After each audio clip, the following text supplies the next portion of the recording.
तुम कुछ ज्यादा एंजॉय कर रहे हो लग रहा है ना। चश्मा वश्मा पहन के एंजॉय कर रहे हो। हाँ। क्या पढ़ना है बताइए।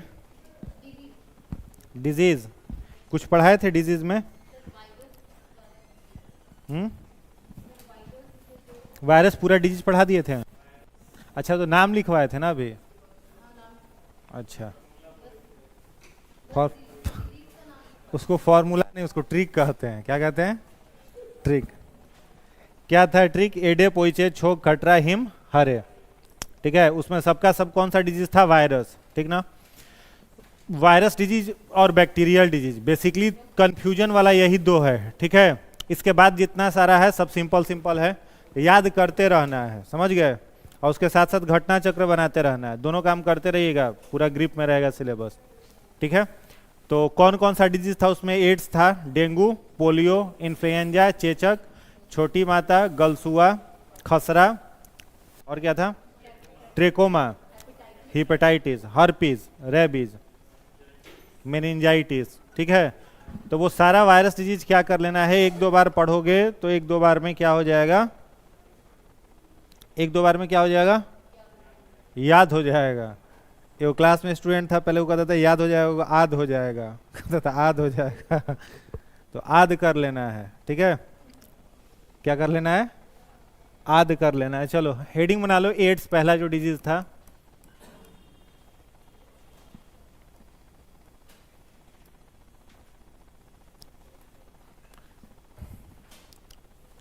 इसमें लिखिएगा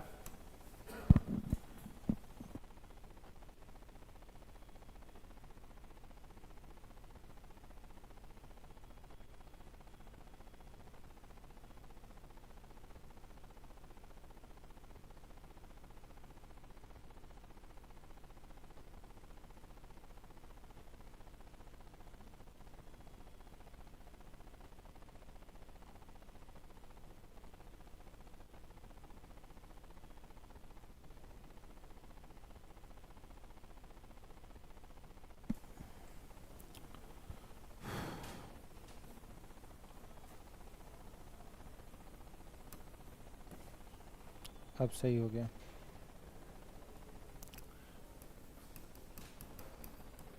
इसमें लिखिएगा it stands for acquired immuno deficiency syndrome. Hindi वाले भी सेम लिखिए, it stands for acquired immuno deficiency syndrome. अगला पॉइंट लिखिएगा, यह HIV वायरस से होता है। यह रेट्रोवायरस फैमिली का, यह रेट्रोवायरस फैमिली का सदस्य है। इसका जेनेटिक, इसका जेनेटिक मटेरियल RNA होता है। नेक्स्ट पॉइंट लिखिएगा,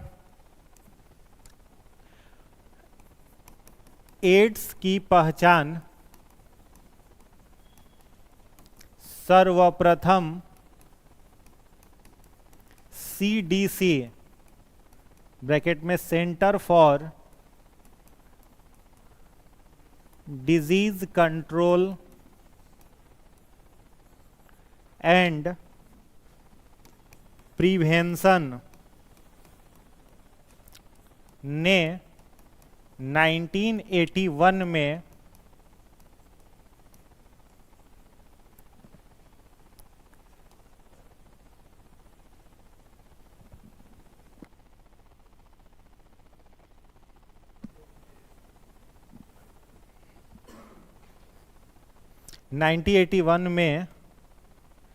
किया था। नेक्स्ट लिखिएगा, इसका सिम्टम्स, लक्षण, लक्षण में लिखिएगा वीक इम्यून,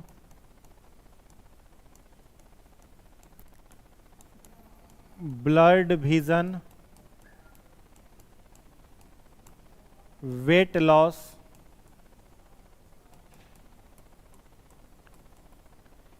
इत्यादि। आगे लिखिएगा यह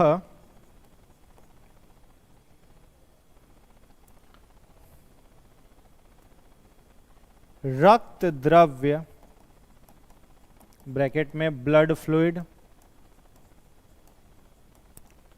कॉमा रक्त आधान, कॉमा संक्रमित यौन संचरण, कॉमा संक्रमित सुई के प्रयोग,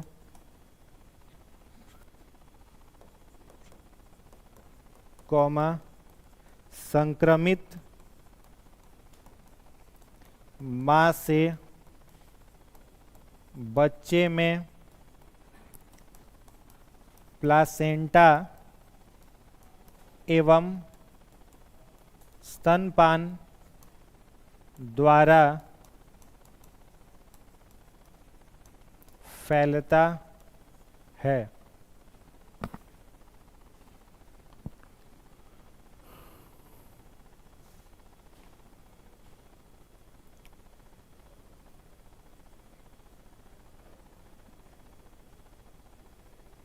हो गया?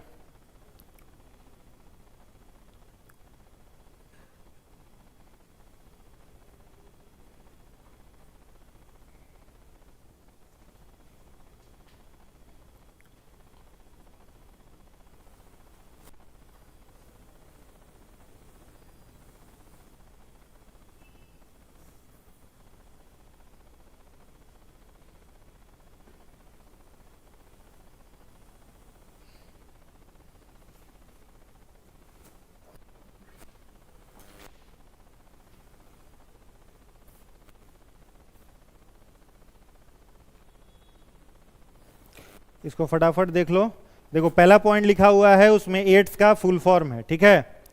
पिछले दिन हम आप लोगों को बताए थे कि डिजीज जो होता है वो दो प्रकार का होता है, एक होता है कॉन्जेनाइटल और एक होता है एक्वायर्ड। याद है? कॉन्जेनाइटल का क्या मतलब बताए थे? जन्मजात रोग। और एक्वायर्ड का क्या मतलब बताया था हमने? उपार्जित रोग, ठीक है। तो यहाँ पर एड्स में जो पहला पॉइंट लिखा हुआ है कि एड्स कैसा डिजीज है? एक्वायर्ड। एक्वायर्ड का मतलब क्या होता है? वैसा डिजीज जो जन्म के बाद होता है, ठीक है। वैसा रोग जो जन्म के बाद होता है उसको क्या कहते हैं? एक्वायर्ड डिजीज कहते हैं। तो ये जन्म के कब होगा? बाद होगा, कॉन्जेनाइटल नहीं है। दूसरा पॉइंट इसमें क्या लिखा हुआ है? इम्यूनो। इम्यून का मतलब क्या है? White blood cell. इम्यून का क्या मतलब होता है? White blood cell.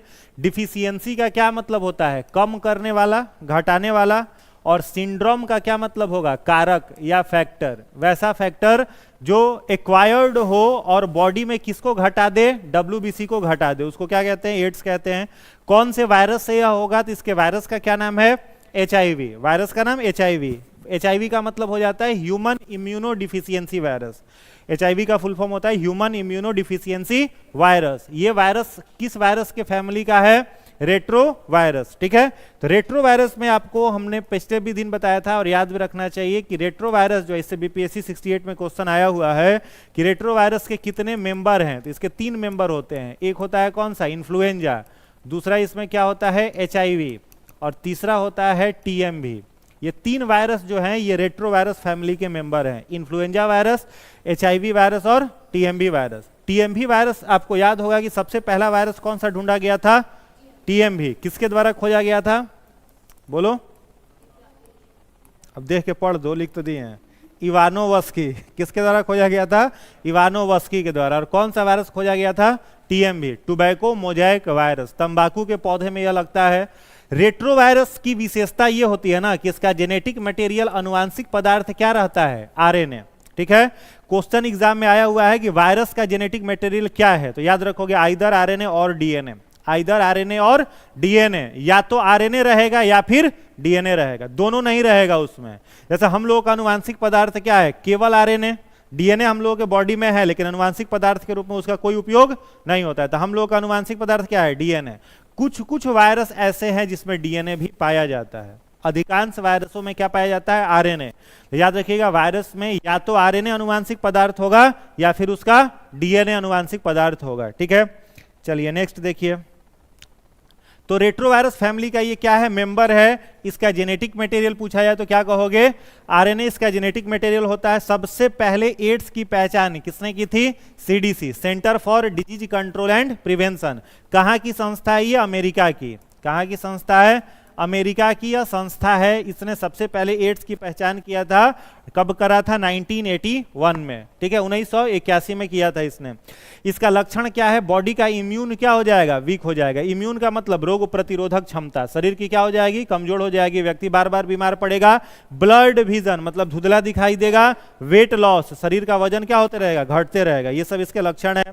फैलता है किस चीज से? तो यह रक्त द्रव्य से। ठीक है, हम लोगों के बॉडी में जो द्रव्य होता है ना, दो तरीके का द्रव्य हम लोगों के बॉडी में है। एक को हम लोग कहते हैं ब्लड फ्लूइड, ठीक है, और एक को हम लोग कहते हैं बॉडी फ्लूइड। ये दो तरीके के द्रव्य हम लोगों के शरीर में पाए जाते हैं, ब्लड फ्लूइड और बॉडी फ्लूइड। ब्लड फ्लूइड का क्या मतलब होता है? जैसे मेल में सीमेन होता है और फीमेल में वेजाइनल फ्लूइड, इन दोनों को क्या कहा जाता है? ब्लड फ्लूइड कहा जाता है। सीमेन या फिर स्पर्म सेल इसको कह सकते हैं। ठीक है, शुक्राणु कोशिका, ये कहां पर पाया जाता है? तो मनुष्य के ब्लड के भीतर पाया जाता है। तो यह बीमारी जो एड्स वाला है, यह ब्लड फ्लूइड से फैलेगा, या तो सीमेन से या फिर वेजाइनल फ्लूइड से फैल सकता है, कम्युनिकेट हो सकता है, मतलब इन्फेक्टेड सेक्सुअल इंटरकोर्स से फैलेगा। बॉडी फ्लूइड से याद रखना है, यह डिजीज कम्युनिकेट नहीं होता है। एड्स बॉडी फ्लूइड से नहीं फैलता है। बॉडी फ्लूइड का क्या मतलब हो सकता है? जैसे स्वेट, पसीना हम लोगों का क्या है? बॉडी फ्लूइड है। सेलाइवा, लार क्या होता है? बॉडी फ्लूइड होता है। आंसू क्या होता है? बॉडी फ्लूइड होता है। तो यह बीमारी पसीने से, लार से, आंसू से नहीं फैलती है। किससे फैलती है? ब्लड फ्लूइड से फैलती है। याद रहेगा। तो वही पॉइंट हमने यहां पर लिखा है कि यह रक्त द्रव्य से यानी सीमेन से और वेजाइनल फ्लूइड से फैलेगा। रक्त आधान मतलब ब्लड ट्रांसफ्यूजन। रक्त आधान का मतलब क्या होता है? ब्लड ट्रांसफ्यूजन, यानी इन्फेक्टेड ब्लड किसी हेल्दी पर्सन को क्या कर दिया गया? चढ़ा दिया गया, तो कम्युनिकेट हो जाएगा। आगे क्या लिखा हुआ है? Sexual intercourse with infected person. ठीक है, संक्रमित यौन संचरण से फैलेगा। संक्रमित सुइयों के प्रयोग से, सुई भी और नीडल भी, इन दोनों के इस्तेमाल से फैलता है। सुई समझ रहे हो, जो लोहा का रहता है, और नीडल जो पूरा सिरिंज रहता है। पहले के समय में जो सिरिंज रहता था वो शीशा का रहता था, कांच का। देखें आप लोग, अभी जो सुई लगता है वो डिस्पोजल वाला आता है ना, 2 रुपया 3 रुपया का, उसको फेंक दिया जाता है, दोबारा यूज नहीं होता है। पहले कांच का आता था नीडल और उसके ऊपर का सुई रहता था। तो डॉक्टर केवल क्या करते थे? सुई फेंक देते थे, और कांच का जो रहता था उसको रीयूज किया जाता था। उसको एक बार पानी में धो दिया, फिर से उससे इंजेक्शन लगा देते थे। तो रिसर्च से पता चला कि ये सुई से भी फैलता है और नीडल से भी फैलता है। तो जब नीडल से फैलने लगा, नीडल माने सिरिंज, सिरिंज से जब ही फैलने लगा, तो बाद में सिरिंज प्लास्टिक वाला आ गया और कांच वाला क्या कर दिया गया? हटा दिया गया। ठीक है, तो सुई से भी फैलता है, सिरिंज से भी फैलता है, और रेजर्स से भी फैलता है। संक्रमित रेजर से भी यह बीमारी फैलती है। ठीक है, और किससे फैलता है? संक्रमित मां से उसके बच्चे में, infected mother to their foetus. किसके द्वारा फैलेगा? प्लासेंटा। प्लासेंटा से एक कॉर्ड निकला रहता है, एम्ब्रियोनिकल कॉर्ड जिसे कहते हैं। बच्चा जन्म लेता है तो उसका नाभि लंबा सा एक ट्यूब निकला रहता है, उस ट्यूब को क्या कहते हैं? एम्ब्रियोनिकल कॉर्ड। और वो एम्ब्रियोनिकल कॉर्ड किसके साथ जुड़ा हुआ रहता है? प्लासेंटा से। और इसी प्लासेंटा के द्वारा मां के शरीर से पोषक तत्व बच्चे के शरीर में आता है। समझ गए? न्यूट्रिएंट्स किसके द्वारा आता है? प्लासेंटा। तो प्लासेंटा के माध्यम से संक्रमित मां से उसके बच्चे में यह बीमारी आ सकती है। और किसके द्वारा? तो ब्रेस्ट फीडिंग के द्वारा, यानी स्तनपान के द्वारा यह बीमारी कम्युनिकेट हो सकती है। क्लियर है? कोई दिक्कत इसमें? चलो दूसरा डिजीज लिखिएगा, एड्स। एड्स हो गया। डेंगू है ना दूसरा, सेकेंड कौन सा है? डेंगू। इसमें लिखिएगा यह फैल्बीराइबो वायरस से होता है। दूसरा पॉइंट लिखिएगा, यह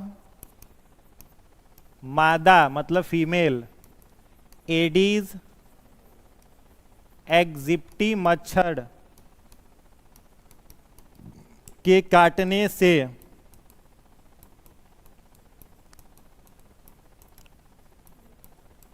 फैलता है। आगे लिखिएगा, इसे बोन ब्रेक फीवर कहते हैं। इसका लक्षण लिख लीजिएगा, लो प्लेटलेट्स, लो प्लेटलेट्स। और लिख लीजिएगा ज्वाइंट पेन, फीवर एक्सेट्रा। तीसरा लिखिएगा पोलियो, डैश दे करके लिखना है। इसे पोलियो माइलेटिस भी कहते हैं। यह पोलियो वायरस से, यह पोलियो वायरस से होता है। अगला पॉइंट लिखिएगा प्रभावित अंग, प्रभावित अंग CNS central nervous system, comma आंत, आंत मतलब इंटेस्टाइन।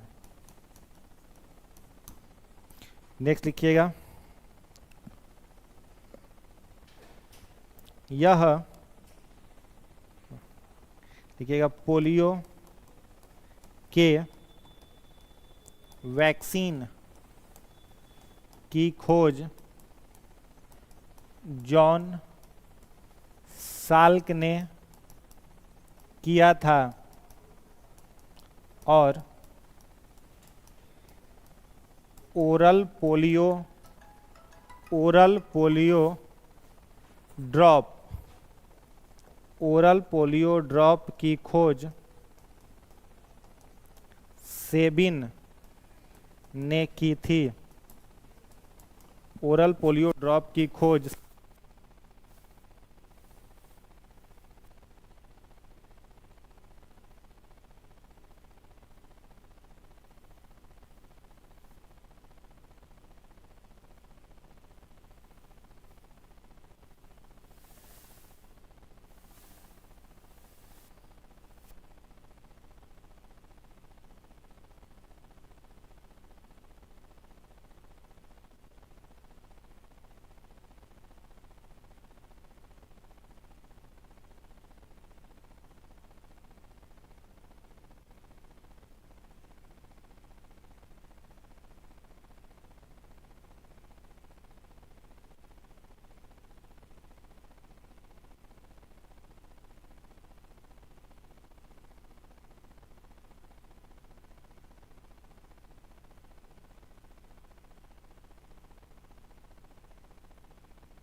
पहला डिजीज में कौन सा है? पोलियो।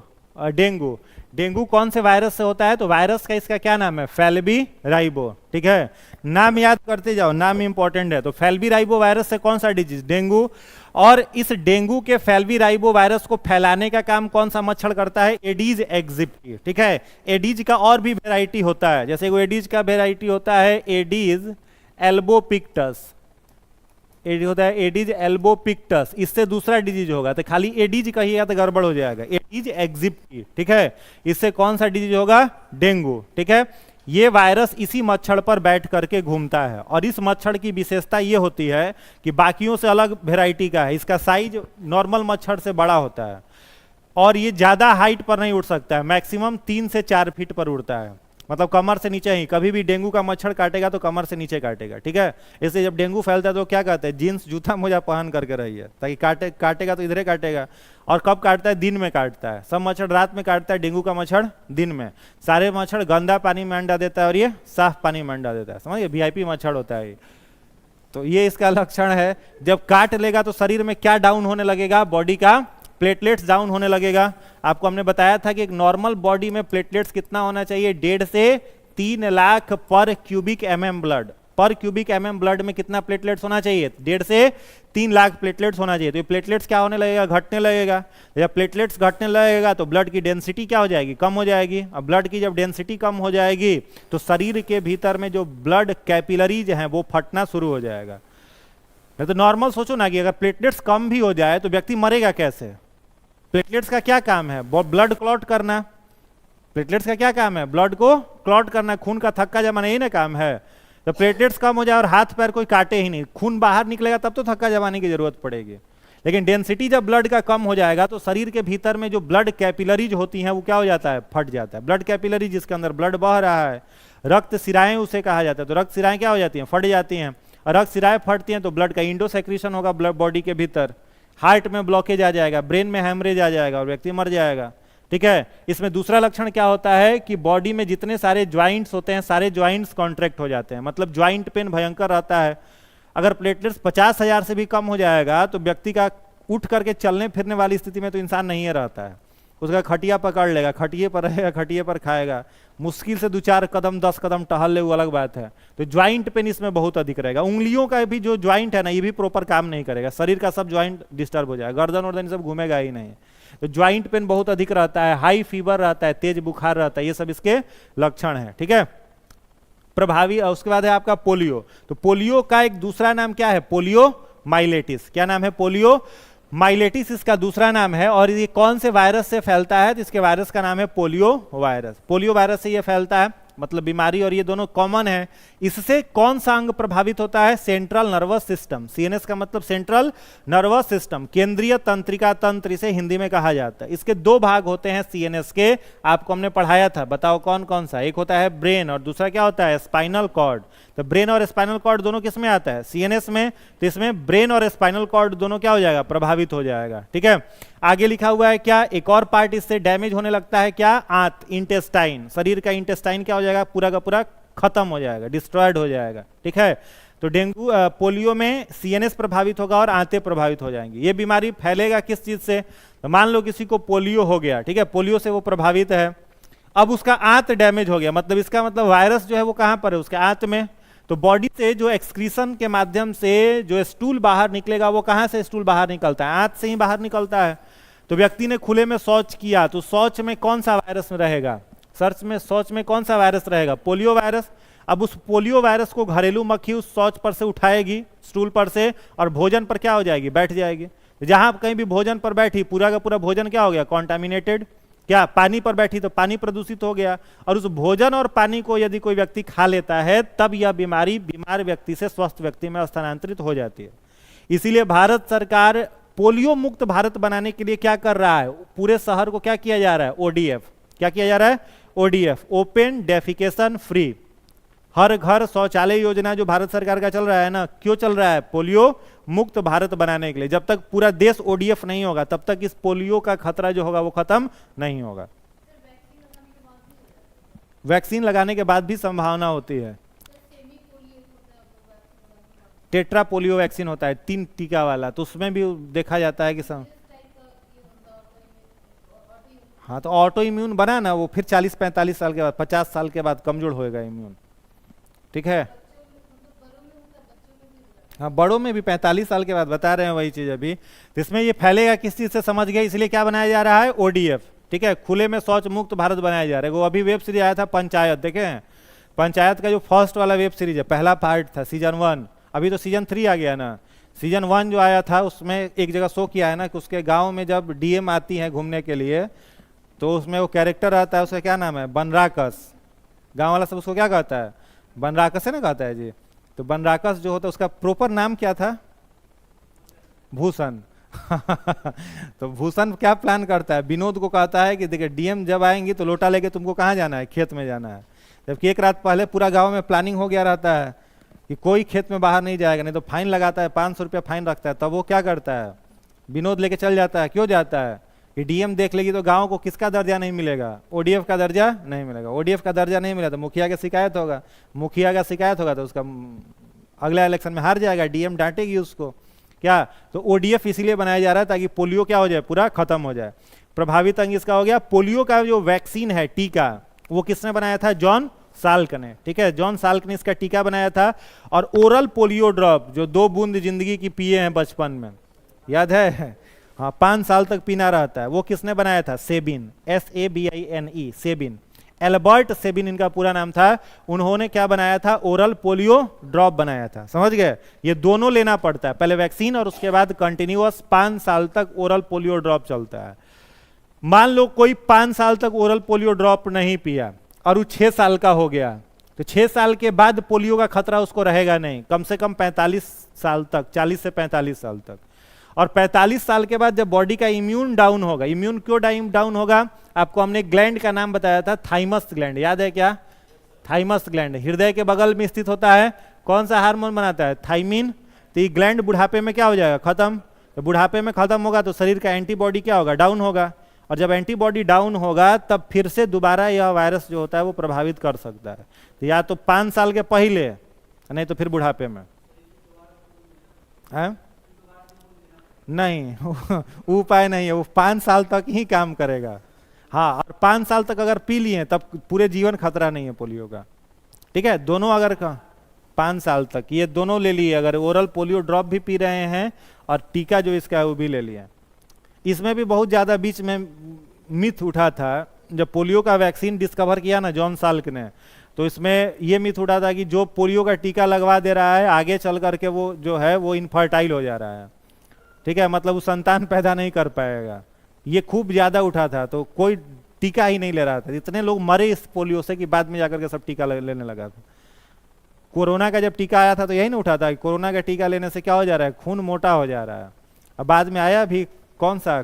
कोविशील्ड, कोविशील्ड पर ना रिसर्च आया था कि उसमें जो लोग जो कोविशील्ड लिया है उसका खून क्या हो जा रहा है? मोटा हो जा रहा है।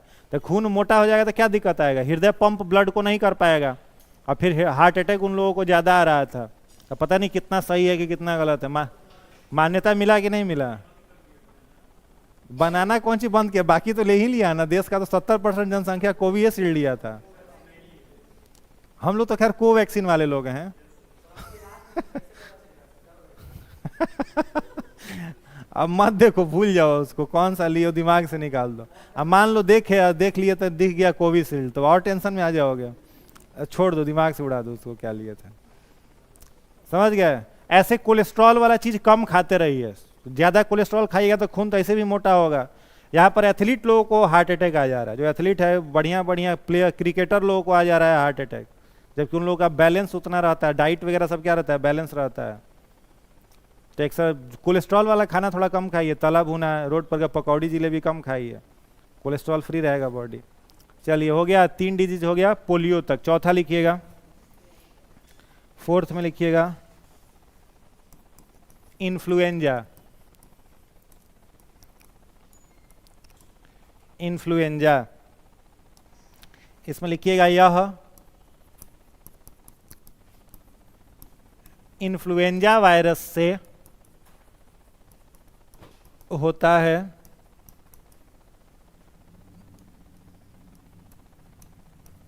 इसके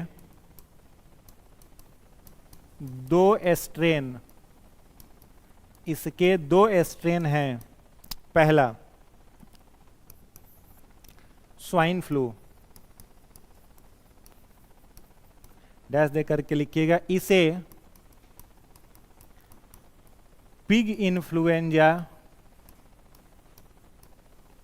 भी कहते हैं। यह H1N1 वायरस से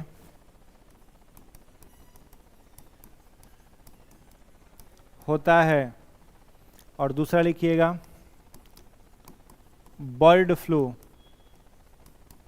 लिखिएगा यह H5N1 वायरस से होता है। यह संक्रमित पक्षी का मांस, संक्रमित पक्षी का मांस एवं अंडा एवं अंडा खाने से होता है। आगे लिखिएगा।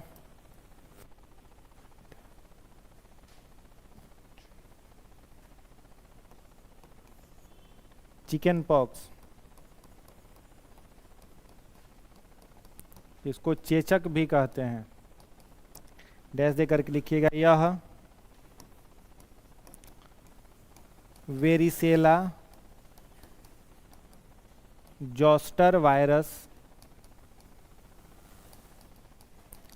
से होता है। अगला पॉइंट, इसमें त्वचा पर लाल खुजली वाले घाव बन जाते हैं।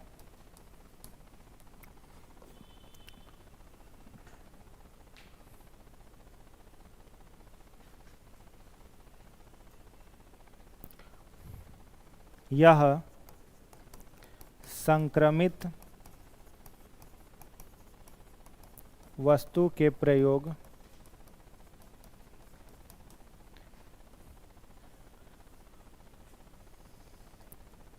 हवा में संक्रमण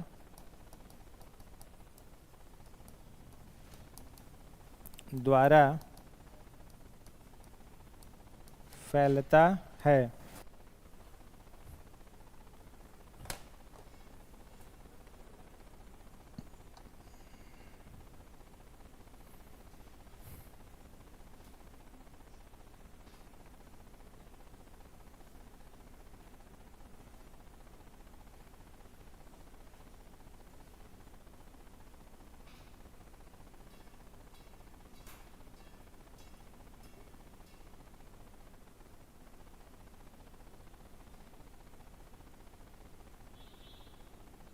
हो गया।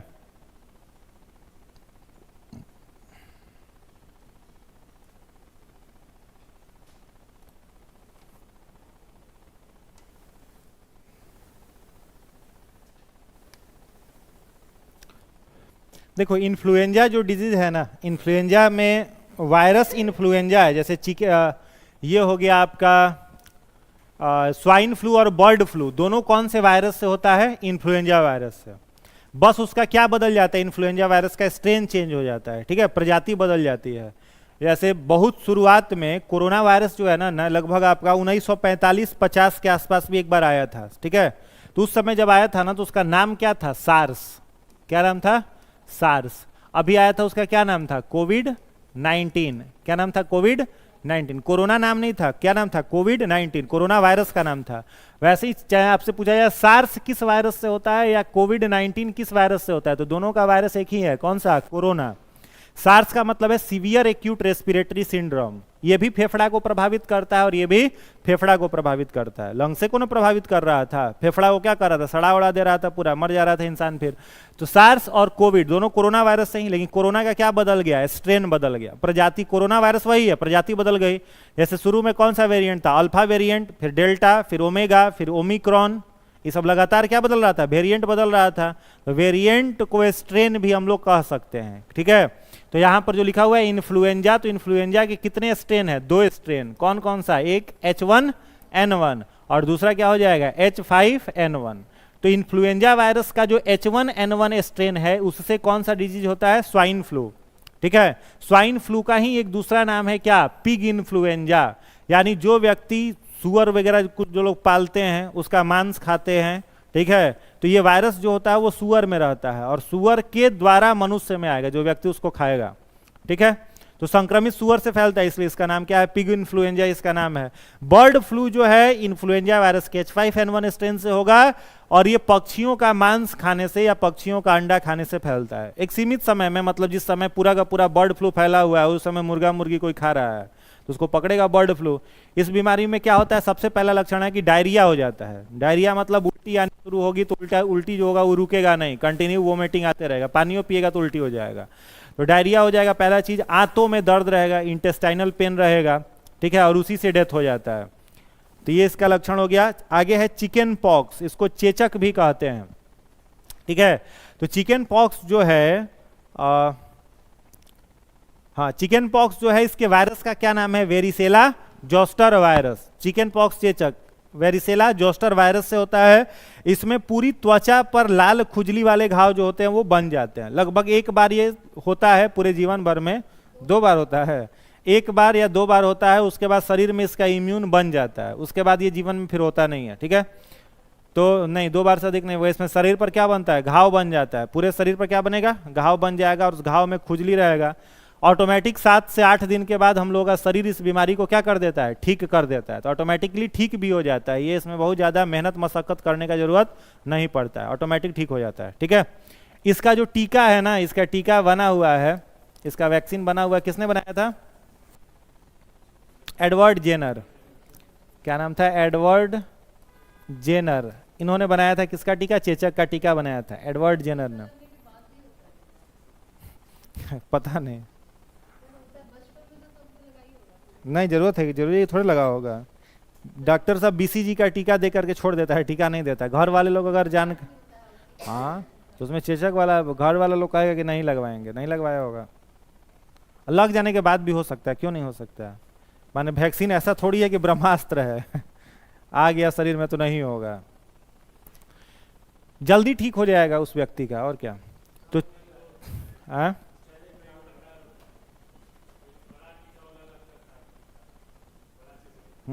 तो वही बड़के चेचक वाला है, छोटका जो है उसको छोटी माता है, स्मॉल पॉक्स कहते हैं, दोनों अलग अलग है, ठीक है। तो इसमें त्वचा पर लाल खुजली वाले घाव बन जाएंगे। किस चीज से फैलेगा? संक्रमित वस्तु के उपयोग से। संक्रमित वस्तु मतलब जो बीमार व्यक्ति है उसका उपयोग किया हुआ वस्तु अगर स्वस्थ व्यक्ति प्रयोग करे तो, मतलब इसको गांव में क्या कहा जाता है कि माता जी आई हुई हैं, कहता है लोग ना, क्या कहता है? माता जी आई हुई हैं। तो माता जी आई हुई हैं, तो जिस बेड पर माता जी हैं उस पर तो कोई और जाएगा नहीं, क्या? इसलिए कहा जाता है कि रोगी से लोग दूरी बना करके रहें। हाँ, तो वही रोगी के आसपास में जो लोग ज्यादा उछल कूद करेगा उसको हो जाएगा। संक्रमित वस्तु के प्रयोग से मतलब बेड पर सोया हुआ है, तो बेड पर तो उसका घाव का पस उस लगा हुआ रहेगा, उस पर जाके कोई बैठ जाए, उसका तौलिया इस्तेमाल कर ले, उसका कंघी इस्तेमाल कर ले तो हो जाएगा, ठीक है। तो संक्रमित वस्तु से फैल सकता है। हवा के संक्रमण से, मतलब रोगी अगर खांस रहा है, छींक रहा है, तो उसमें जो हवा आसपास का है वो पॉल्यूटेड रहता है, इसलिए नीम का पत्ता वगैरह क्या किया जाता है? घरों में रखा जाता है, उसमें एंटीबैक्टीरियल प्रॉपर्टी है, तो थोड़ा बहुत उसमें राहत मिलता है। तो ये सबसे ये फैलता है, ठीक है। इसका टीका किसने बनाया? एडवर्ड जेनर ने इसका टीका बनाया था। चलो 6 नंबर में लिखना है स्मॉल पॉक्स। स्मॉल पॉक्स, इसमें लिखिएगा यह वेरियोला वायरस से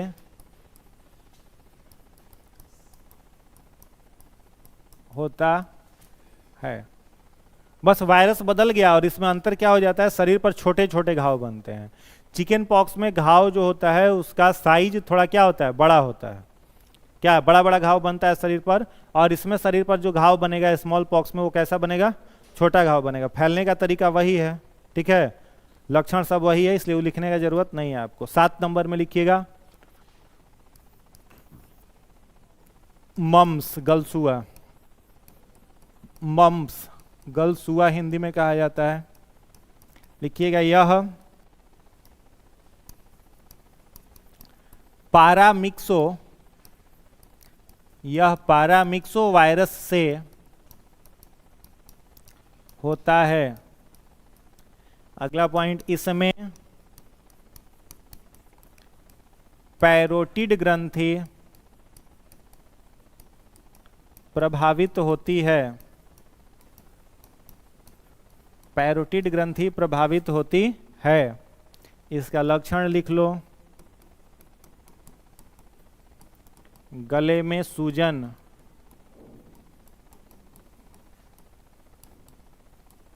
सोर थ्रॉट एक्सेट्रा। यह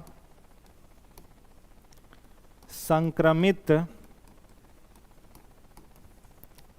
लार से फैलता है।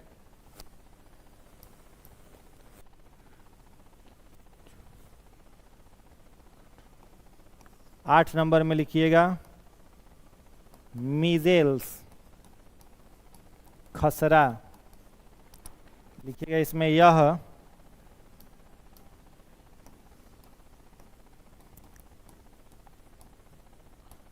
रूबेला वायरस से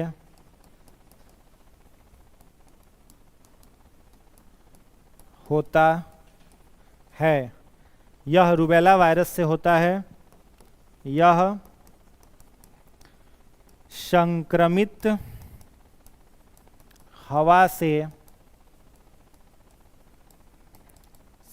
हवा से फैलता है।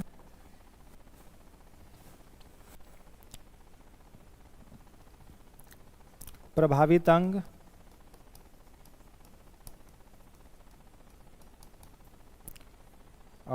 श्वसन मार्ग का मतलब रेस्पिरेटरी ट्रैक।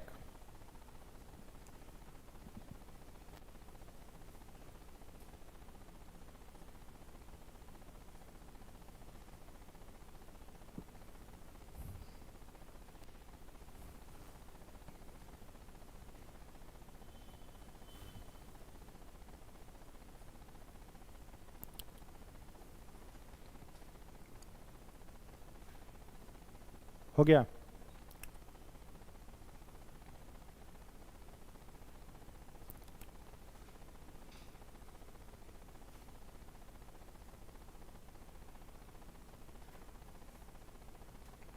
लिख लिए हैं? ठीक है। तो मम्स में देखो गलसुआ किस वायरस से होगा? तो वायरस का नाम है पारामिक्सो। ठीक है, वायरस का क्या नाम हो जाएगा? पारामिक्सो वायरस से कौन सा डिजीज? मम्स या गलसुआ। और किसको प्रभावित करेगा? तो पैरोटिड ग्लैंड को। पैरोटिड ग्लैंड कौन सा ग्लैंड है? सैलिवरी ग्लैंड है, याद है? भुला गए? टोटल कितना सैलिवरी ग्लैंड है हम लोगों के पास? 3 कि 4? 3। पहला कौन सा है? पैरोटिड। दूसरा बोलो। हाँ सही है, बोलो। सबलिंगुअल। और तीसरा सब मैंडिबुलर। सबसे लंबा इसमें कौन सा ग्लैंड है? पैरोटिड। सबसे लंबा सैलिवरी ग्लैंड का क्या नाम है? पैरोटिड। कहां पर होता है? तो दोनों साइड गाल में। यहां जीभ के नीचे से शुरू होकर के कनपट्टी तक गया हुआ है, गाल के अंदर। ठीक है, इसी में ये वायरस इन्फेक्शन लाता है। कौन सा वायरस? पारामिक्सो वायरस। तो ये वायरस इन्फेक्शन लाएगा तो ये पैरोटिड ग्लैंड में क्या आ जाएगा? स्वेलिंग, सूजन। और पैरोटिड ग्लैंड में सूजन आएगा तो एक समस्या आने लगेगी, सोर थ्रॉट। सोर थ्रॉट का मतलब कई सारे लोग होते हैं ना, खसखसाते रहता है उनका गर्दन, खसखसाना समझ रहे हो? 5-5 मिनट पर करते रहते हैं, उसी को क्या कहा जाता है? सोर थ्रॉट कहा जाता है। ठीक है, भिक्स वोक्स खाते रहता है, सब भिक्स चबाते रहता है ना, तो उसको कहा जाता है क्या? सोर थ्रॉट। भिक्स का प्रचार देता है तो देखिएगा भिक्स के टैबलेट पर लिखा रहता है, क्या लिखा रहता है? सोर थ्रॉट का टैबलेट लिखा रहता है। उसमें देखते हैं टॉन्सिल पर वो वायरस झुलुआ खेलते रहता है, प्रचारवा दिखाता है उसका भिक्स का। टॉन्सिल पर क्या करते रहता है? झूला खेलते रहता है। फिर भिक्स खाता है तो वायरस कहाँ चला जाता है? भीतर चला जाता है। तो सोर थ्रॉट हो जाता है और पैरोटिड ग्लैंड में क्या आ जाता है? सूजन आ जाता है। फैलेगा किस चीज से? तो संक्रमित लार से फैलेगा। मतलब बीमार व्यक्ति के साथ बैठ करके कोई खाना यदि खा रहा है तो जूठा तो हो ही गया ना, तो जूठा हो गया तो लार एक दूसरे के संपर्क में जा रहा है तो उससे फैलेगा। जूठा पानी एक ही बोतल से पी रहे हैं मुंह लगा करके तो उससे फैलेगा। तो संक्रमित लार से यह बीमारी फैलती है, इसलिए जूठा खाना चाहिए, नहीं खाना चाहिए। जूठा खाने से क्या बढ़ता है? रैबीज। बाबा, रैबीज बढ़ेगा तब तो दूर दूर खाएगा सब, एगो यहाँ बैठेगा वो 2 किलोमीटर पर बैठ के खाएगा। क्या फैलता है? मम्स फैलता है, गलसुआ। आगे मीजल्स। मीजल्स को क्या कहते हैं? खसरा। ठीक है, खसरा किससे होता है? तो कई बार प्रीवियस ईयर आया हुआ क्वेश्चन है। कौन से वायरस से होता है? रूबेला वायरस से। ठीक है, रूबेला वायरस से कौन सा डिजीज? खसरा या मीजल्स। यह किससे फैलता है? तो हवा में संक्रमण से। खांसी उसी वाला बीमारी है, खसरा नामे से पता नहीं चल रहा है, खांसी टाइप का आ रहा है। तो यह किससे फैलेगा? रूबेला वायरस से, हवा में संक्रमण से फैलेगा। यानी कोई व्यक्ति छींक रहा है, खांस रहा है तो उससे दूर हो जाना चाहिए। नजदीक में अगर छींक खांस दिया तो गड़बड़ हो जाएगा। ठीक है, कई को दानों टाइप का खांसता है, छींकता है, सब देखे हैं। छींक आएगा तो पहले पोजीशन बनाएगा 5-7 मिनट उसका एक ही बार भयंकर छींकेगा तो 1-8 किलोमीटर तक उसके नाक से क्या निकलता है? वायरस सब छोड़ता है, या मुंह से निकलता है कई फीट तक। वो सब 3 फीट पर नहीं फेंकता है, वो सब 10-12 फीट फेंक देता है। ठीक है, कुछ देर सांस रोक के फेंकता है तो बहुत दूर चलता है इसका वायरस। इसीलिए खांसी छींक आए तो रुमाल का इस्तेमाल करना चाहिए, रुमाल अगर नहीं है तो हाथ का उपयोग करना चाहिए। क्लास में अगर छींक को कहे तो बैग का चैन खोल के उसी में छींक देना है, ठीक है, और फिर चैन बंद करके बाहर जाके वायरस को छोड़ के आ जाना है ठीक है, ये नहीं किसी के मुंह पर छींक दिए खांस दिए तो पकड़ लेगा उसको, और कोई करे तो उसको 2 चटकन बिना पूछले दे देना तो हवा में संक्रमण से फैलेगा, छींक से और खांसी से फैलेगा। प्रभावित अंग श्वसन मार्ग, मतलब नाक से लेते हुए कहाँ तक, फेफड़ा। ये नॉस्ट्रिल्स जो है ना, नॉस्ट्रिल्स से लेकर के कहाँ तक, लंग्स तक, ये क्या करेगा, प्रभावित कर देगा, ठीक है, मीजल्स। चलो नेक्स्ट कौन सा है, देखो तो 9 नंबर में क्या है, ट्रेकोमा। नेक्स्ट लिखिएगा ट्रेकोमा, लिखिएगा इसमें यह ट्रेकोमा वायरस से होता है,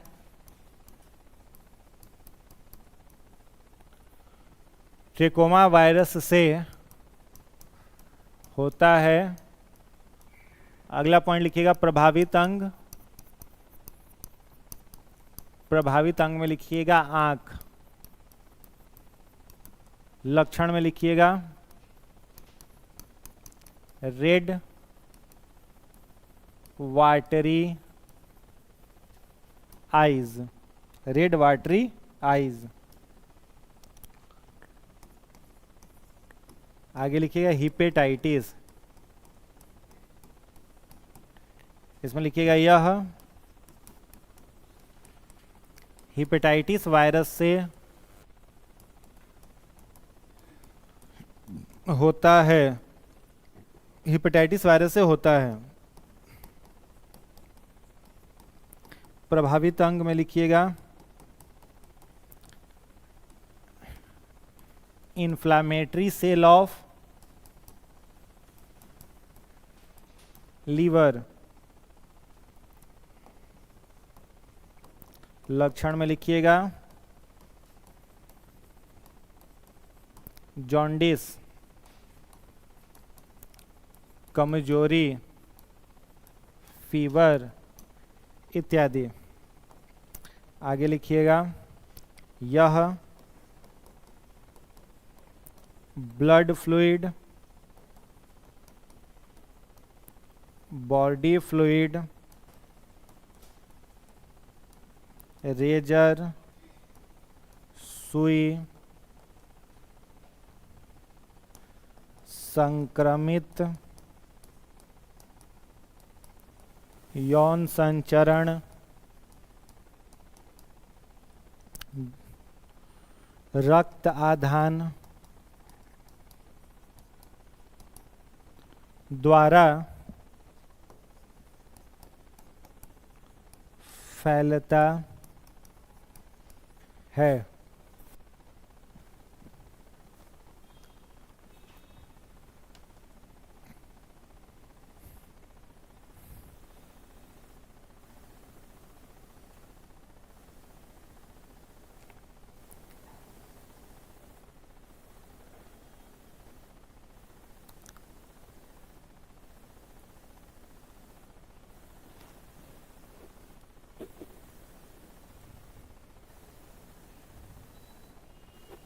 लिख लिए?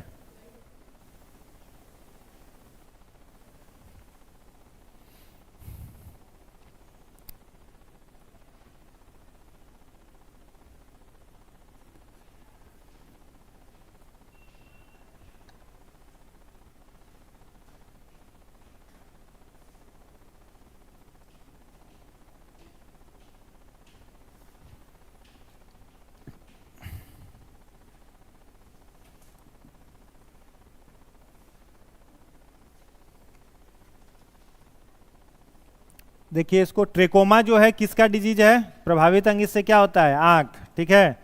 और कौन से वायरस से होता है, तो ट्रेकोमा वायरस से। वायरस बीमारी का नाम एक ही है, आंखों को प्रभावित करता है। जैसे ग्लूकोमा भी किसको प्रभावित करता है, आंख को। ट्रेकोमा भी माँ लास्ट में आ रहा है, ग्लूकोमा, ट्रेकोमा, ये सब किसका बीमारी है, आंख का बीमारी है, ठीक है। तो ये आंख को प्रभावित करता है और इसमें आंखें क्या हो जाती हैं, लाल हो जाती हैं, आंखों से क्या आने लगता है, पानी आते रहता है, आंसू आते रहता है, ये सब इसके क्या है, लक्षण है। रेड वाटरी आईज इसमें हो जाता है, ठीक है।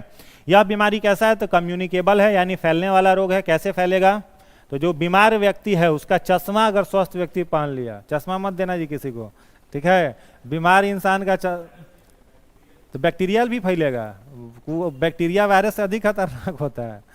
तो चश्मा अगर दे दिया तो उससे पकड़ लेगा, चाहे आंसू पोंछ रहा है जिस रुमाल से, वो रुमाल दूसरा व्यक्ति यूज कर लिया, या तौलिया वगैरह यूज कर लिया, माने आँख का जो आंसू है वो कैसे भी स्वस्थ व्यक्ति के अगर कांटेक्ट में आ गया तो ये बीमारी क्या हो जाएगी, फैल जाएगी। ठीक है, आगे है कौन सा डिजीज, हिपेटाइटिस। तो हिपेटाइटिस का वायरस वही है। हिपेटाइटिस वायरस 3 ग्रुप होता है हिपेटाइटिस का। एक होता है उसको हम लोग कहते हैं HAV, दूसरा होता है HBV, और तीसरा होता है HCV। मतलब hepatitis A virus, hepatitis B virus, hepatitis C virus. C जो है वो सबसे लास्ट स्टेज है, उसके बाद विकेट गिरना तय रहता है, बचना मुश्किल है। ठीक है, तो हेपेटाइटिस वायरस से हेपेटाइटिस प्रभावित अंग लीवर, क्या प्रभावित होगा, लीवर। माने एड्स से अधिक खतरनाक बीमारी कौन सा है, हेपेटाइटिस। एड्स से अधिक ही खतरनाक है, समझ गए। तो इसमें पूरा का पूरा लीवर क्या हो जाएगा, धीरे धीरे खत्म होगा। बेसिकली होगा क्या, लीवर कौन सा जूस बनाता है, बाइल जूस। ठीक है, और बना करके इसको जमा कहाँ करता है, गॉल ब्लडर में। अब गॉल ब्लडर में इतना बाइल जमा हो जाएगा कि वो बाइल धीरे धीरे ब्लड में मिलने लगेगा। तो जब बाइल ब्लड में जाने लगेगा तो पूरे रक्त के रंग को पीला कर देगा। तो पीला करेगा पूरा रक्त का रंग, तो कौन सा बीमारी हो जाएगा, जॉन्डिस हो जाएगा। पीलिया जिसको कहा जाता है, आंख पीला हो जाएगा, नाखून पीला हो जाएगा, यूरिन का कलर पीला हो जाएगा, माने जॉन्डिस हो गया। फिर वीकनेस बहुत अधिक रहेगा, फीवर रहेगा, तेज बुखार रहेगा, ये सब इसके लक्षण है। कैसे फैलता है, तो ये ब्लड फ्लूइड और बॉडी फ्लूइड दोनों से फैलता है। एड्स केवल किससे फैल रहा था, ब्लड फ्लूइड से, और ये ब्लड से और बॉडी फ्लूइड दोनों से फैलता है। तो अधिक ये कम्युनिकेट होता है। बाद बाकी सब एड्स जैसे जैसे फैलता है ये भी ठीक वैसे ही फैलता है। इसीलिए मॉल वगैरह में जाना चाहिए तो कभी भी जो खुला में कपड़ा रखा गया है पहन फोटो नहीं खिंचवाना चाहिए कि 3 दिन डीपी बदलेंगे। ठीक है, उसमें वो बीमार इंसान अगर अपना चेक करके खोल दिया होगा तो उसका पसीना उसमें लगा हुआ होगा, वही पहन लिए आप, तो दिक्कत आ जाएगी। इसीलिए बिना धुला हुआ वस्त्र धारण नहीं करना चाहिए अपरिचित लोगों का। ठीक है, हाँ, तो घर लाइए धो के पहनिए। तो ट्रायल मत मारिए, बचिए उसको ट्रायल मारने से। या फिर जूठा बैठ करके खा रहे हैं अननोन के साथ, उसको नहीं जान रहे हैं कि बीमारी है कि नहीं है। ठीक है, एक ही थाली में बैठ करके खा रहे हैं, तो थाली में खा रहे हैं तो सलाइवा तो आ रहा है कांटेक्ट में,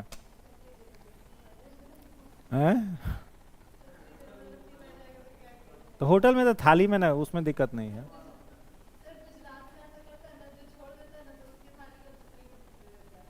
बट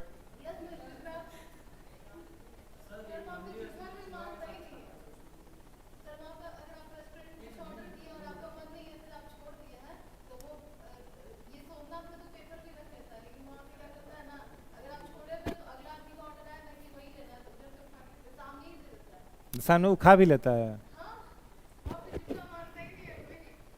जाओ गुजरात। हाँ, तो वो उसी को देगा ना जो जिसका बचा हुआ है।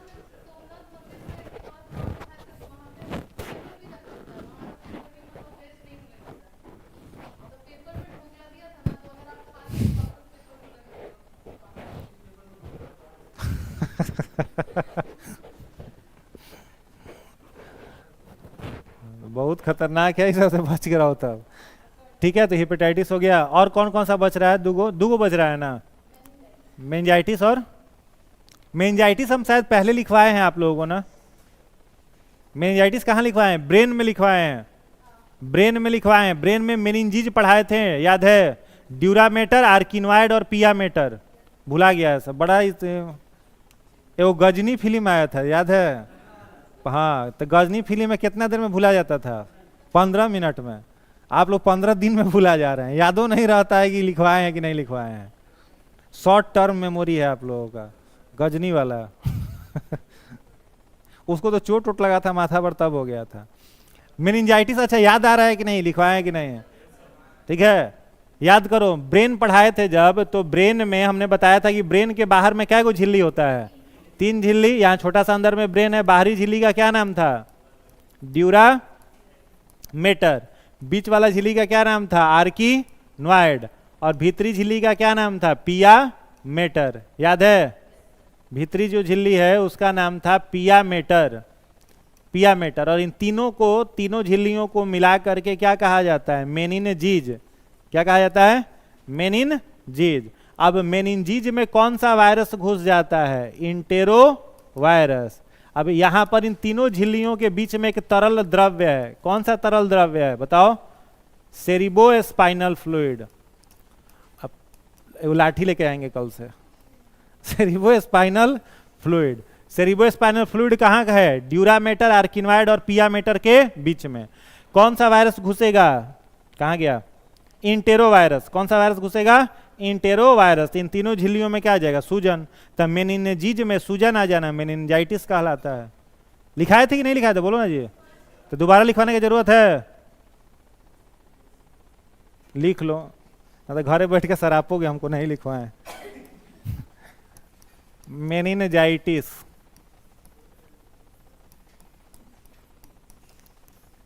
मेनिनजाइटिस पूछ रहा है सब कहाँ लिखवाए थे? जो पूछ रहा है उसको पीटो पहले भर दम। मेनिनजाइटिस, इसमें लिखिएगा यह इंटेरोवायरस से होता है।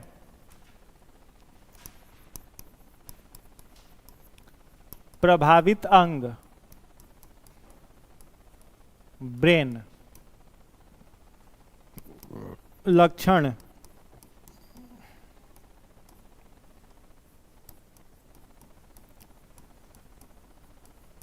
मेनिनजीज में सूजन। पेशेंट कोमा में चला जाएगा। मेमोरी लॉस,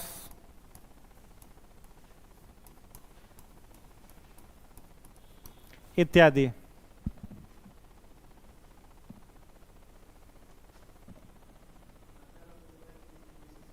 हाँ, मेनिनजाइटिस से मे बी।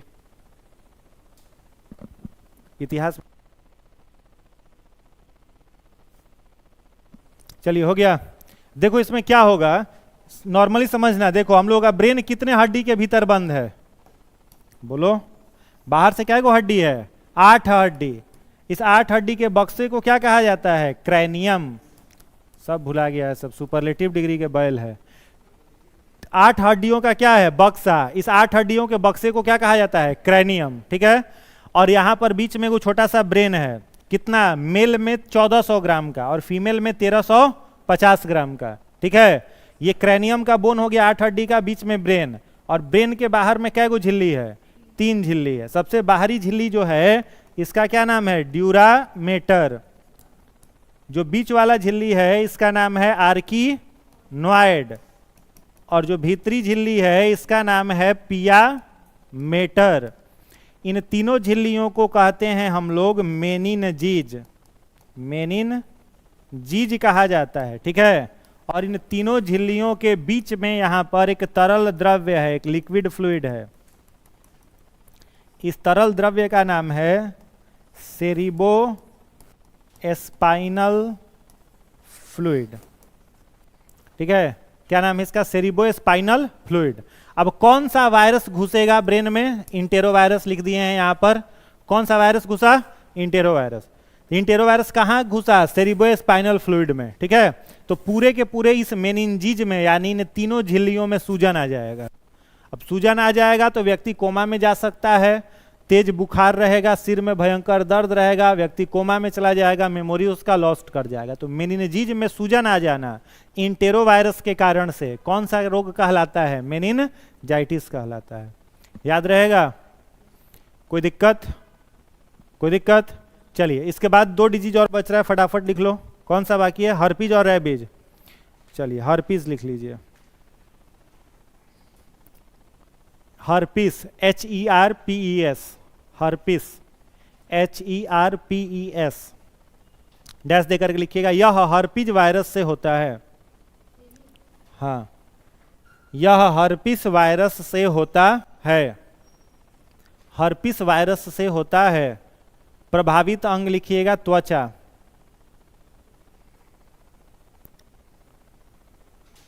हर्पीस वायरस से होता है। प्रभावित अंग में लिखिएगा त्वचा। लक्षण लिखिएगा सूखी खुजली। सूखी खुजली, ड्राई इचिंग, सूखी खुजली। समझ गए? तो हर्पीज वायरस से कौन सा रोग? हर्पीज। याद रखना है कि खुजली वाला बीमारी जो है ना, सब किससे होता है? फंगस से। खुजली वाला बीमारी किससे होता है? फंगस, कवक से होता है।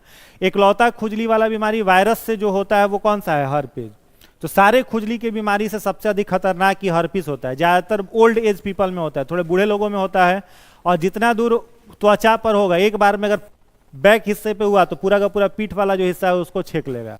उसमें लगेगा कि कुछ जल रहा है, जलन बहुत ज्यादा रहता है। और सूखी खुजली मतलब उसमें से मवाद, पसी सब नहीं निकलेगा, सूखी खुजली रहेगी, ड्राई इचिंग।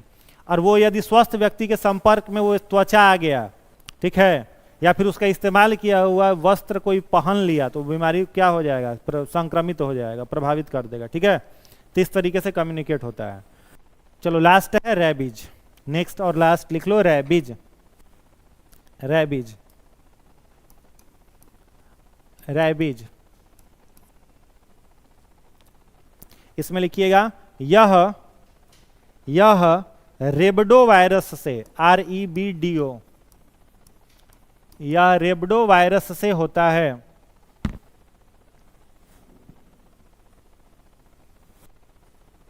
अगला पॉइंट, यह कुत्ता बिल्ली चमगादड़ के, यह कुत्ता बिल्ली चमगादड़ के लार में पाया जाता है। कुत्ता बिल्ली चमगादड़ के लार में पाया जाता है, मतलब ये वायरस जो है वो इन सब जानवरों के लार में होता है, लार में पाया जाता है। हो गया। प्रभावित अंग लिखिएगा इन्फेक्टेड ऑर्गन्स में। प्रभावित अंग, प्रभावित अंग में लिखिएगा CNS, central nervous system, CNS। हो गया। अगला पॉइंट लिखिएगा, इस रोग को हाइड्रोफोबिया भी कहते हैं। इस रोग को हाइड्रोफोबिया, इस रोग को हाइड्रोफोबिया भी कहते हैं। हाइड्रोफोबिया।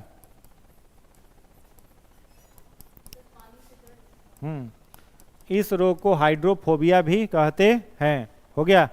लास्ट पॉइंट लिखिएगा, रैबीज के टीके की खोज, रैबीज के टीके की खोज, टीके की खोज लुईस पास्चर,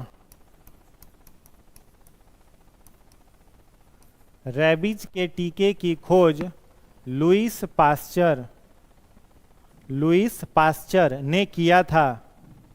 लुईस पास्चर ने किया था, यानी एंटी रैबीज वैक्सीन किसने बनाया था? लुईस पास्चर ने। देखो, रेबडो वायरस से कौन सा डिजीज? रैबीज। इस बीमारी का दूसरा नाम क्या है? हाइड्रोफोबिया।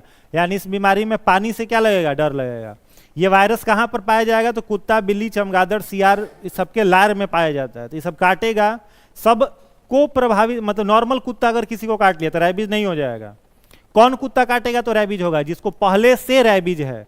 ये बीमारी इंसान का नहीं है, जानवरों का है। जानवर से किस में आएगा? इंसान में आएगा। वो जानवर अगर काटेगा तब, समझ गए? इसीलिए कुत्ता अगर काट लेता है तो डॉक्टर कहता है कि कुत्ते को कम से कम 15 दिन तक देखिए अच्छे से।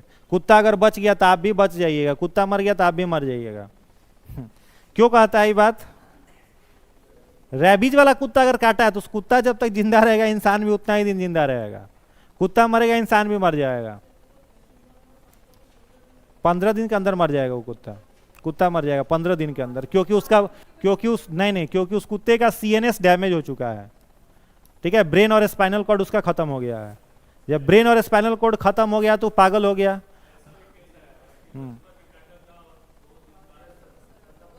हो सकता है, बाद में भी हो सकता है। आवाज मतलब वो पूरा धीरे धीरे, अब CNS डैमेज होगा, समझो नॉर्मल CNS डैमेज, ब्रेन खत्म हो गया, काम नहीं कर रहा है, तो पूरा इंसान में कुत्ते वाला गुण आ जाएगा। वो चलेगा कुत्ते जैसा, बोलेगा कुत्ते जैसा। समझ गया? बहुत खतरनाक बीमारी है। और ये बीमारी कैसा है? ला इलाज। कोई इसका इलाज नहीं है, कोई इलाज इसका नहीं है। इसीलिए कुत्ता काटे तो छोड़ो, कुत्ता अगर मुंह से भी पकड़ लिया और रेडनेस आ गया ना वहां पर, 5 को जाकर के सुई ले लेना चाहिए। पहले तुरंत जाकर के कौन सा सुई लेना चाहिए? जो टेटवेक का इंजेक्शन होता है, टेटवेट वाला वैक्सीन ले लो तुरंत। उसके बाद फिर उसको DPT वैक्सीन कहा जाता है, टेटनस वाला। और फिर उसके बाद 5 को और वैक्सीन दिया जाता है अलग अलग दिन पर, 4-5 दिन, 5 दिन नहीं, 5 को है। 3 गो हट गया, 5 गो। पहले तो 36 गो लगता था पेट में, अब वो कितना हो गया है, अब 5 गो हो गया है। तो कुत्ता अगर मुंह से पकड़ लिया, रेडनेस भी हो गया, तो जाकर के सुई ले लेना चाहिए। क्लियर है। और घर में जो लोग पालतू कुत्ता रखे हैं उसको हर 6-6 महीना पर दिलवाते रहना चाहिए एंटी रेबीज वैक्सीन, ताकि उसको नहीं हो। घर में रहेगा तो कटबे करेगा कभी ना कभी, ठीक है। वो आएगा देह पर चढ़ जाता है तो सब काटता है। इसमें इंसान क्या हो जाता है, कुत्ते के का गुण उसमें आ जाता है। बिजली कड़केगा तो पूरा कुत्ता काटता है तो जीवन भर बिजली का आवाज़ नहीं सुनना रहता है, लाइटनिंग जो होता है। बिजली कड़केगा तो इंसान उस समय क्या हो जाएगा, पागल हो जाएगा। तो बारिश वारिश होता है तो उसको रूम में रिजर्व कर दिया जाता है, रेबीज वाला। नॉर्मलो कुत्ता काटे तो उसको बचना चाहिए, प्रिवेंट। अभी वो कहे ना कि बचपन में काटा, बहुत बाद में रेबीज हो गया, ठीक है। तो इसलिए लुका छुपा के रहना चाहिए, बहुत खतरनाक है। व्यक्ति को पानी का प्यास लगा हुआ रहेगा लेकिन वो पानी पी नहीं पाएगा, ठीक है। पानी वो देखेगा तो उसको मिर्गी आने लगेगा, प्यास लगा रहेगा, गिलास का पानी वो पी नहीं सकता, पानी देख के उसको इतना खतरनाक डर लगेगा, प्यासे मर जाएगा धीरे धीरे वो, समझ गए। तो बहुत ज़्यादा डेंजर बीमारी है, इसीलिए इसका दूसरा नाम क्या रख दिया गया, हाइड्रोफोबिया, पानी से डर लगता है, ठीक है। इसका टीका किसने बनाया था, लुईस पास्चर ने। चलिए आज इतना ही, वायरस डिजीज खत्म, बैक्टीरियल डिजीज नेक्स्ट क्लास में, ठीक है। कोई डाउट किन्हीं को तो बोलिए।